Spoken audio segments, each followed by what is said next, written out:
Ia berkata, "Akan aku temui Muhammad, akan kusakiti dia, dan kuganggu agamanya."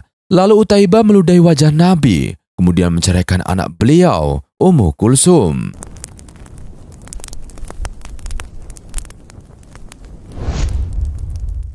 Assalamualaikum warahmatullahi wabarakatuh. Sahabat beriman yang dirahmati Allah Subhanahu wa Ta'ala. Abu Lahab adalah paman Rasulullah Muhammad SAW. Nama aslinya adalah Abdul Uzza bin Abdul Muthalib. Awalnya hubungan Abu Lahab dengan Rasulullah ini sangat baik. Saking baiknya, dua anak lelakinya, Utbah dan Utaibah, menikah dengan dua putri Rasulullah, Ruqayyah dan Ummu Kulsum. Hubungan kekerabatan itu memburuk sejak Rasulullah menjadi nabi. Hanya Abu Lahablah yang menjadi musuh. Paman lainnya seperti Abu Thalib, Abbas, dan Hamzah berpihak kepada Rasulullah. Saking bencinya kepada Nabi Muhammad SAW, dia minta Utbah dan Utaibah menceraikan istrinya dan mengembalikan dua putri itu kepada Rasulullah. Bahkan ketika Nabi Muhammad SAW berdakwah kepada orang-orang di pasar atau di Masjidil Haram, Abu Lahab memata-matai dari belakang. Begitu Rasulullah selesai berbicara, mengajak manusianya menyembah Allah Ta'ala, Abu Lahab ganti berbicara, menjelek-jelekan nama baik Nabi Muhammad, dan jangan percaya omongannya. Dia selalu menyulut api permusuhan kepada keponakannya sendiri. Lahab berarti yang menyala-nyala. Sebutan itu disematkan karena waktu kecil dia dikenal dari wajahnya yang tampak cerah. Allah Subhanahu wa Ta'ala melaknat Abu Lahab. Namanya bahkan diabadikan melalui surat Al-Lahab yang terdiri atas 5 ayat. Asbabun nuzul surat itu diterangkan Imam Bukhari yang meriwayatkan dari Ibnu Abbas. Konteksnya adalah sesudah Nabi Muhammad SAW menerima wahyu pertama. Awalnya beliau melakukan dakwah secara sembunyi-sembunyi. Selang waktu kemudian turun surat Asy-Syura ayat ke-214 yang artinya, "Dan berilah peringatan kepada kerabat-kerabatmu yang terdekat." Maka beliau Muhammad SAW mulai menyebarkan risalah Islam secara terbuka. Suatu hari, Rasulullah Muhammad SAW naik ke atas bukit Sofa, lalu memanggil orang-orang Quraisy untuk berkumpul. Pada saat mereka telah berkumpul, Rasulullah lalu berkata, "Sekiranya saya sekarang mengatakan kepada kalian bahwa pasukan musuh akan menyerang kalian di pagi ini atau sore ini, apakah kalian akan mempercayainya?" Lalu mereka serentak menjawab, "Ya, percaya ya Rasul." Lalu Rasul berkata, "Sesungguhnya saya sekarang memberi peringatan kepada kalian terhadap akan datangnya azab yang pedih." Mendengar ucapan Nabi Muhammad SAW tersebut, Abu Lahab langsung menyahut, "Celaka engkau, apakah hanya untuk menyampaikan hal ini engkau mengumpulkan kami?" Allah Subhanahu wa Ta'ala melalui Jibril alaihissalam lalu menurunkan ayat ini, surat Al-Lahab, kepada Nabi Muhammad SAW. Surat Al-Lahab sendiri secara harfiah berarti gejolak api atau sabut. Pada ayat keempat dan kelima disebutkan firman Allah Ta'ala yang artinya, "Dan begitu pula istrinya, pembawa kayu bakar yang di lehernya ada tali dari sabut." Maknanya istri Abu Lahab kelak juga akan merasakan siksa api neraka. Riwayat Ibnu Jarir yang sampai pada Yazid bin Zaid menyebutkan, suatu ketika istri Abu Lahab menebarkan duri-duri ke jalan yang biasa dilalui Nabi Muhammad SAW. Tidak lama kemudian, turunlah surat Al-Lahab dan ayat ke-1 hingga ke-4. Untuk diketahui, surat Al-Lahab turun 10 tahun sebelum matinya Abu Lahab. Karena itu, banyak ulama yang berpendapat turunnya firman Allah Ta'ala itu sebagai salah satu mukjizat. Kematian Abu Lahab terjadi setelah perang Badar, dan waktu itu dia tidak mengikuti pertempuran tersebut. Dengan menyetor 4.000 dirham, dia meminta seorang temannya, Al-Asy bin Hisham, untuk menggantikannya di medan perang. Perang Badar berakhir dengan kekalahan yang memalukan dari pihak musyrikin Quraisy.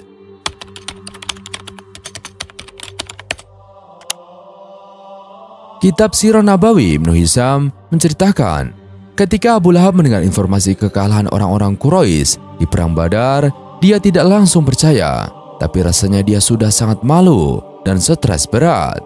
Dia tak habis pikir kekuatan orang Mekah bisa kalah dengan pasukan Madinah pimpinan Nabi Muhammad yang jumlahnya lebih kecil. Karena itu, dia segera mencari kebenaran kabar itu kepada orang-orang yang pulang dari perang.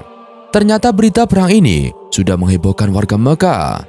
Mereka berkelompok membicarakan kabar kekalahan itu di sekitar Ka'bah.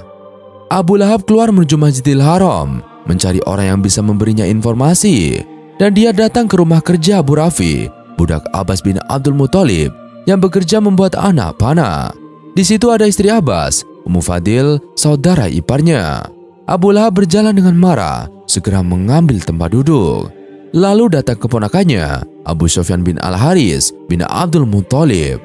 Abu Lahab bertanya, "Hai Abu Sufyan, kemarilah. Aku yakin kamu mempunyai informasi yang valid." Abu Sufyan bin Al-Haris duduk di dekat Abu Lahab. Orang-orang lainnya juga menghubunginya, ingin mendengar ceritanya. Abu Lahab berkata, "Hai keponakanku, bagaimana kabar orang-orang Quraisy?" Abu Sufyan bin Al-Haris berkata, "Demi Allah, kita bertemu dengan mereka. Mereka membunuh dan menawan semuanya. Demi Allah, aku tidak mencela orang-orang Quraisy. Kita bertemu dengan orang-orang putih di atas kuda belang di antara langit dan bumi. Demi Allah, tidak ada yang sanggup bertahan menghadapi mereka."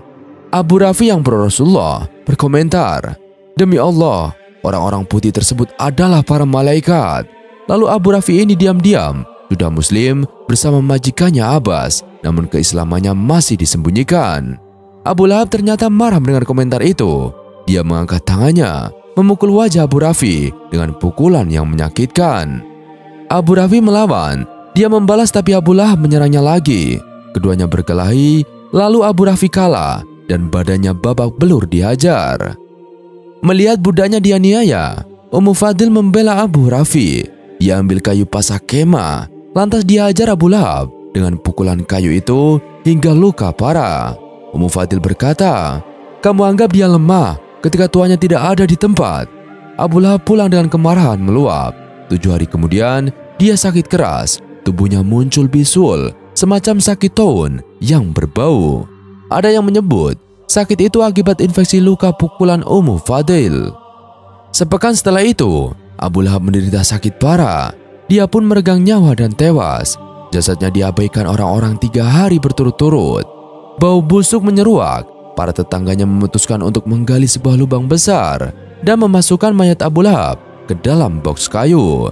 Dimasukkanlah peti kayu dan isinya itu ke dalam lubang tersebut.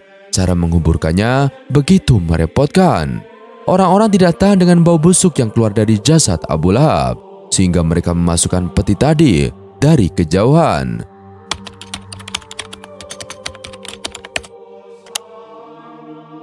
Lewat film dan gambar-gambar, Abu Lahab dikenalkan dengan perawakan jelek atau tidak tampan dan hitam, sehingga kesan garang seorang penjahat begitu cocok dengan penampilannya. Namun sejarawan meriwayatkan bahwa Abu Lahab adalah sosok yang sangat putih kulitnya, seorang laki-laki tampan dan sangat cerah wajahnya. Demikianlah orang-orang jahiliyah mengenalnya. Pelajaran bagi kita, Abu Lahab memiliki nasab yang mulia, seorang Quraisy, paman dari manusia terbaik dan Rasul yang paling utama, Nabi Muhammad SAW. Abu Lahab memiliki kedudukan di tengah kaumnya, memiliki paras yang rupawan, namun semuanya tidak ada artinya tanpa keimanan. Allah Subhanahu wa Ta'ala hinakan dia dengan mencatatnya sebagai seorang yang celaka dan dibaca oleh manusia hingga hari kiamat dalam surat Al-Mazad. Sementara Bilal bin Rabah, seorang budak hitam, tidak pula tampan dan jauh dari kedudukan serta kemapanan, namun Allah Subhanahu wa Ta'ala muliakan dia dengan keimanan. Oleh karena itu, janganlah tertipu dengan keadaan. Rasulullah bersabda, "Sesungguhnya Allah tidak melihat pada bentuk rupa dan harta kalian, akan tetapi Allah hanyalah melihat pada hati dan amalan kalian." Hadis riwayat Muslim nomor 2564. Mengapa ia disebut Abu Lahab? Kunyah dari Abdul Uzza bin Abdul Muthalib adalah Abu Lahab. Lahab artinya api, karena Abdul Uzza ketika marah, rona wajahnya berubah menjadi merah layaknya api. Dengan kunyahnya, inilah Al-Quran menyebutnya bukan dengan nama aslinya. Alasannya yang pertama, karena Al-Quran tidak menyebutkan nama dengan unsur penghambaan kepada selain Allah. Namanya adalah Abdul Uzza, yang berarti hambanya Uzza. Uzza adalah berhala musyrikin Mekah. Yang kedua, orang-orang lebih mengenalnya dengan kunyahnya dibanding namanya. Ketiga, Imam Al-Qurtubi rahimakumullah menyatakan dalam tafsirnya bahwa nama asli itu lebih mulia dari kunyah. Oleh karena itu, Allah menyebut para nabinya dengan nama-nama mereka sebagai pemuliaan dan menyebut Abu Lahab dengan kunyahnya karena kunyah kedudukannya di bawah nama. Ini menurut Al-Qurtubi rahimakumullah. Orang-orang di masanya juga mengenal Abu Lahab dengan Abu Utbah atau ayahnya Utbah. Namun karena kekafiran, Allah Subhanahu wa taala kekalkan nama Abu Lahab untuknya. Sebenarnya ia adalah tokoh Mekah yang cerdas. Sayang, kecerdasan dan kepandaiannya tidak bermanfaat sama sekali di sisi Allah karena tidak ia digunakan untuk merenungkan kebenaran syariat Islam yang lurus.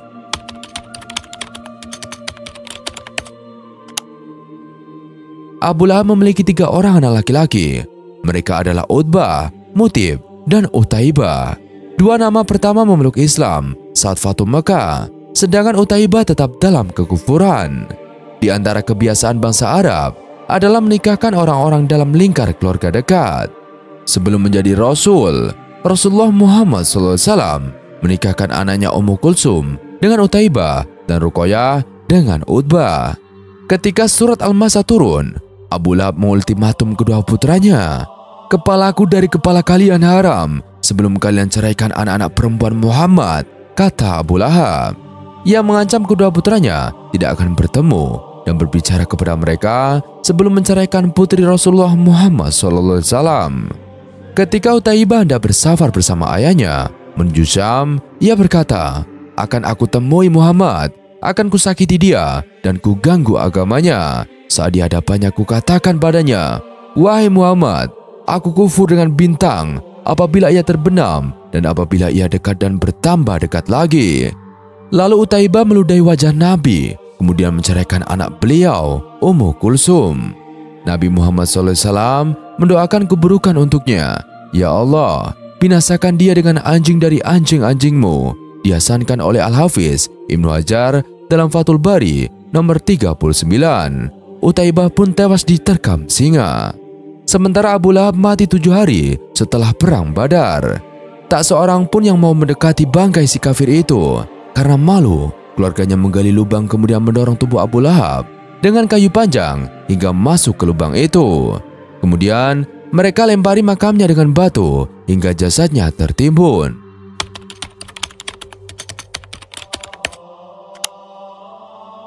Istri Abu Lahab adalah Ummu Jamil Aura, nama yang tak seindah karakter aslinya.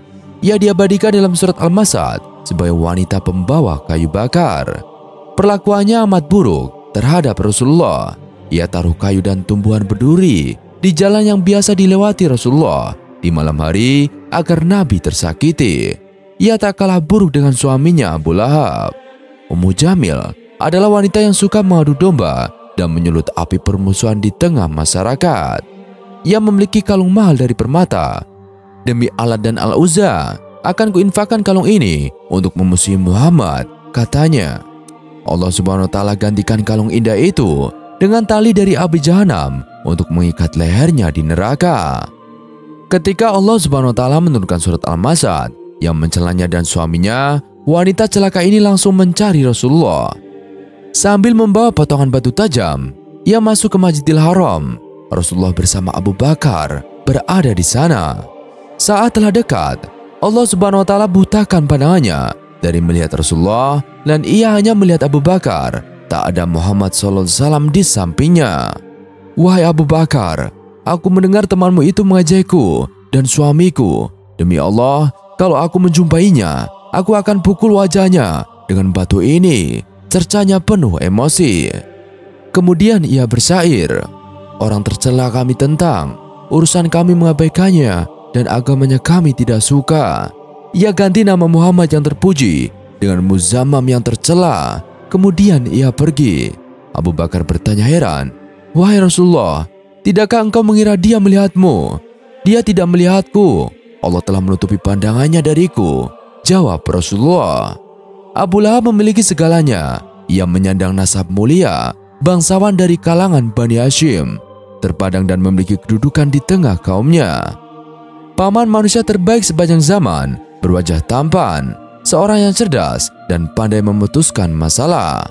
Profesinya pebisnis, mengambil barang dari Syam untuk dipasok di Mekah atau sebaliknya. Tapi sama sekali tidak bermanfaat untuknya. Oleh karena itu, seseorang jangan tertipu dengan dunia yang ia miliki, apalagi yang tidak memiliki dunia. Penampilan fisik, kedudukan, kekayaan, bukanlah acuan seorang itu layak diikuti dan didengarkan ucapannya. Karena sering kita saksikan di zaman sekarang, orang kaya lebih didengar dan diikuti daripada para ulama. Ketika motivator bisnis, mereka yang menyandang gelar akademik tinggi, berbicara tentang agama, masyarakat awam langsung menilainya sebuah kebenaran.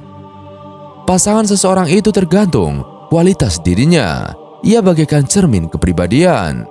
Hidayah Islam dan iman itu mahal dan berharga. Sebuah kenikmatan yang tidak Allah berikan kepada keluarga para nabi, anak Nabi Nuh, istri Nabi Lut, ayah Nabi Ibrahim, dan paman Rasulullah Muhammad SAW.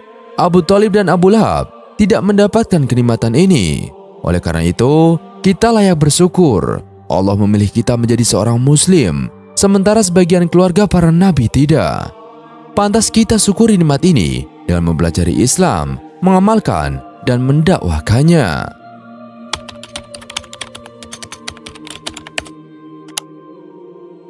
Seperti namanya, Kampung Abu Lahab adalah kampung di mana Abu Lahab, paman Nabi Muhammad SAW, yang zalim tinggal semasa hidupnya. Kampung Abu Lahab di Mekah terkenal dengan aroma bau busuknya. Kompleks kampung ini terhubung dengan makam Abu Lahab yang juga sama-sama mengeluarkan bau busuk.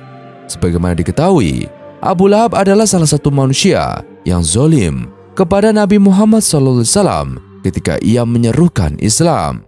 Abu Lahab wafat dengan kondisi yang tidak baik, yang mana pada saat itu Abu Lahab menderita sakit parah dengan mengeluarkan aroma busuk yang sangat kuat. Tak hayal, tak ada keluarga yang mau mendekati dan menolongnya ketika sakit.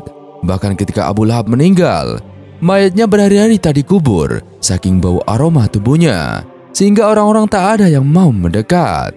Karena baunya semakin kuat dan menyeruak kemana-mana, kaum Quraisy pada saat itu akhirnya menggali liang lahat untuk Abu Lahab. Tak ada yang berani menyentuh mayat Abu Lahab. Kaum Quraisy hanya memindahkan mayat Abu Lahab dengan sebuah kayu. Mayat Abu Lahab kemudian oleh kaum Quraisy didorong dengan sebilah kayu hingga masuk ke lubang yang telah digali oleh mereka. Dari kejauhan, orang-orang melempari mayat Abu Lahab dengan batu sampai mayatnya tertimbun sepenuhnya dengan batu. Namun begitu, bau busuk dari perkampungan dan kuburan Abu Lahab masih dapat dicium baunya hingga sekarang. Hal ini diketahui dari seorang YouTuber asal Indonesia yang tinggal di Mekah dalam saluran Alman Mulyana. Dalam video vlog Alman Mulyana pada saluran YouTube-nya, ia mengatakan jika perkampungan dan kuburan Abu Lahab sangat bau seperti bau bangkai. Alman bersama rekannya mengunjungi kampung Abu Lahab pada pukul 5 sore waktu Mekah. Alman menjelaskan bahwa dahulu masyarakat di kampung Abu Lahab adalah kelompok masyarakat yang menolak dakwahnya Rasulullah. Sekampung ini adalah yang dulu selalu menolak dakwahnya Rasul. Padahal Abu Lahab itu pamannya Rasul dan CS-nya itu Abu Jahal, kata Alman dikutip dari tribunbanten.com dari saluran YouTube-nya pada 8 Desember 2022. Jadi di kampung ini itu banyak aroma bau bangkai, sebut Alman. Alman bersama rekannya mengenakan masker pada saat datang ke kampung tersebut. Kang Irlan aja yang biasanya nggak pakai masker, terang Alman. Persiapan, kata rekannya menyahuti. Pasalnya Alman dan satu rekannya tak kuat dengan bau bangkai yang menguar di perkampungan Abu Lahab, sehingga mereka yang tidak biasa memakai masker jadi memakai masker. Kendati begitu, perkampungan ini masih dihuni oleh beberapa orang, meski ada rumah-rumah yang kosong. Suasana perkampungan Abu Lahab nampak beberapa mobil terparkir di perkampungan tersebut, namun dengan kondisi rumah pada beberapa bagian yang tidak terawat. Perkampungan Abu Lahab ini adalah salah satu perkampungan tua yang bangunan-bangunannya tidak banyak berubah. Jadi rumah-rumahnya tua-tua di sini ya, rumah lama, kata Alman. Kampung Abu Lahab ini berdiri di sebuah tanah gunungan batu. Jalan yang dilalui di kampung Abu Lahab adalah jalan yang menanjak, layaknya mendaki gunung. Terlihat beberapa gang-gang sempit dan tangga-tangga yang curam. Salah satu rumah di kampung Abu Lahab. Rumah kayak gini di kampung Abu Lahab itu baunya luar biasa. Tunjuk Alman ke salah satu rumah. Suasana di kampung Abu Lahab juga memiliki suasana yang angker. Sore aja suasananya gini, udah serem, jelas Alman. Jalanan di kampung Abu Lahab pada gang-gang yang sempit juga terlihat rusak dan tidak bagus. Bahkan kabel-kabel listrik bawah tanah beberapa bagian terlihat. Selain itu, di perkampungan tersebut ada sebuah masjid tua bernama Masjid Al-Jin yang luar bangunannya nampak kumuh. Masjid tersebut diketahui oleh pemerintah setempat beberapa kali akan dibongkar. Namun setiap kali ada alat berat yang coba ingin membongkar Masjid Al-Jin, alat berat tersebut justru selalu mati. Diketahui saat ini banyak penghuni kampung Abu Lahab adalah warga pendatang, bukan asli penduduk sana. Ada penduduk Pakistan hingga orang Indonesia. Rekan Alman justru mempertanyakan ketahanan beberapa orang yang tinggal di kampung Abu Lahab. Gimana ya, mereka ini kalau bertahan di sini betah atau karena nggak ada tempat yang lain? Rekan Alman bertanya-tanya. Beberapa rumah terlihat terbengkalai dan Alman memperlihatkan rumah-rumah yang kosong. Kampung Abu Lahab ini kayaknya dinonaktifkan sama pemerintah karena dulu di zaman Rasul, sekampung ini selalu menghina Rasul, kata Alman. Tak nampak masyarakat layaknya di Indonesia. Tak ada satupun anak kecil di kampung tersebut. Yang terlihat di kampung Abu Lahab justru seekor kucing-kucing. Tangga menuju makam Abu Lahab. Nah ini, tangga mentoknya di kuburan Abu Lahab, kata Alman sambil menunjuk tangga tersebut. Kampung Abu Lahab terlihat sepi, tidak hanya orang yang berlalu lalang. Justru yang terlihat dari kampung ini adalah seekor kucing-kucing. Nampak banyak kucing mencari makan di sekitaran tempat sampah kampung Abu Lahab. Kucing-kucing di kampung Abu Lahab. Dalam salah satu kesempatan Alman juga bertemu dengan seorang laki asal Indonesia yang telah tinggal di kampung Abu Lahab selama 12 tahun. Tidak diketahui secara pasti siapa nama orang Indonesia yang tinggal di kampung Abu Lahab, sebab Alman hanya menyebutkan kata sapaan. Ketika ditanya Alman, orang Indonesia tersebut diketahui berasal dari Madura, usianya sudah tidak lagi muda. Nampak ia menggunakan sarung dan juga kopiah. Sekarang masih banyak penghuninya orang Indonesia di kampung Abu Lahab, tanya Alman kepada orang Indonesia tersebut. Banyak, jawab lelaki asal Madura tersebut. Ia kemudian menunjuk sejumlah rumah di belakang, samping, dan depan tempatnya berdiri. Sewa rumah di kampung Abu Lahab ini mahal gak? Tanya Alman lagi. Mahal, kata lelaki Indonesia tersebut. Serius? Alman memastikan. Per bulannya 500 katanya. 500 rial jika dalam mata uang Indonesia sekitar 3 juta rupiah. Terus bagaimana pak? Betah nggak tinggal di kampung Abu Lahab? Ya mau bagaimana lagi? Sahutnya. Pertanyaan betah atau tidak di kampung Abu Lahab tentunya bukan tanpa alasan. Pasalnya kampung ini memiliki aroma yang tidak sedap serta suasana yang agak angker menurut Alman. Di kampung Abu Lahab ada sebuah masjid tua yang disebut sebagai Masjid Al-Jin. Masjid tersebut berarsitektur bangunan lama dengan kondisi sisi bangunan yang tidak terawat. Sisi bangunan masjid sudah kusam serta tidak nampak nama atau tulisan Masjid Al-Jin ketika didatangi oleh Alman. Masjid Al-Jin tersebut berkubah satu dengan satu menara. Kubah Masjid Al-Jin berwarna hijau seperti warna kesukaan Nabi Muhammad SAW. Selain itu, puncak menara pada masjid tersebut juga berwarna hijau. Pada bagian atas ujung masjid dicat dengan warna merah. Adapun secara dasar, warna masjid tersebut sama dengan warna dinding rumah di perkampungan Abu Lahab.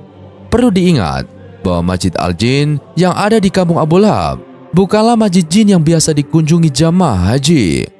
Sebab masjid jin yang biasa dikunjungi jamaah haji adalah masjid yang terletak dekat dengan Ja'fariyah atau sekitar 2 km arah utara dari Masjidil Haram. Hingga video ini dibuat, belum dapat diketahui secara pasti kapan masjid ini berdiri dan siapa yang membangunkannya di kampung Abu Lahab. Akan tetapi bangunan masjid yang telah tua ini dipastikan belum dapat dihancurkan atau dipindahkan. Karena menurut keterangan, alat berat pemerintah yang ingin membongkar masjid ini selalu rusak tanpa sebab. Wallahu alam. Sekian video kali ini, kurang lebihnya kami mohon dimaafkan. Yang benar datangnya dari Allah Subhanahu wa taala. Khilaf keliru datangnya dari saya pribadi. Wassalamualaikum warahmatullahi wabarakatuh.